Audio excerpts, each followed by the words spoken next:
You tell yourself you'll just watch one episode, just something small to unwind. But somehow the afternoon disappears. Then the evening. Then it's dark outside, and the TV is still playing. You're not even sure you're enjoying it anymore. You're just watching. Another episode. Another scene. Another voice filling the room. From the outside, it can look like laziness, like avoidance, like someone wasting time. But the strange thing is, most people who spend entire days watching TV aren't actually trying to waste time. They're trying to escape something much heavier. So what is the mind really doing when it sinks into hours of television? Because this behavior isn't random, and it's not as meaningless as it seems. First, it often begins with emotional exhaustion. Not the kind that makes you collapse dramatically. The quieter kind. The kind that builds slowly after weeks of pressure. Expectations and constant thinking. Work decisions. Messages you haven't replied to. Responsibilities waiting in the background. Your brain reaches a point where it simply doesn't want to process anything else. Television becomes the easiest doorway out. It requires almost nothing from you. No decisions. No effort. No emotional risk. Just press play and let someone else's story carry the weight for a while. In psychology, this is a form of cognitive offloading. Your mind temporarily hands its workload to something else. The characters make the decisions.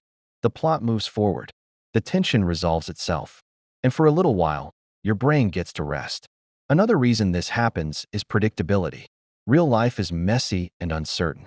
Conversations don't always go the way you expect. Plans fall apart. People disappoint you. But television is different.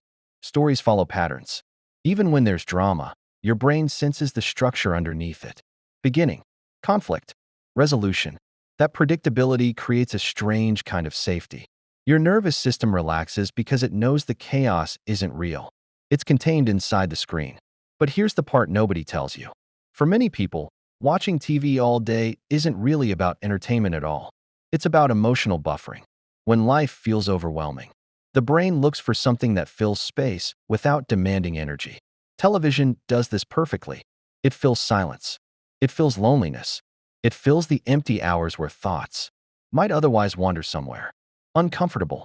Instead of sitting alone with uncertainty, there's always another story waiting, another world, another group of people whose problems feel easier to watch than your own. There's also something deeper happening here. Identity protection. When someone feels stuck, lost, or unsure about their direction, action can feel dangerous. Trying something new means risking failure, judgment, disappointment. But watching stories keeps the mind engaged without putting the self on the line.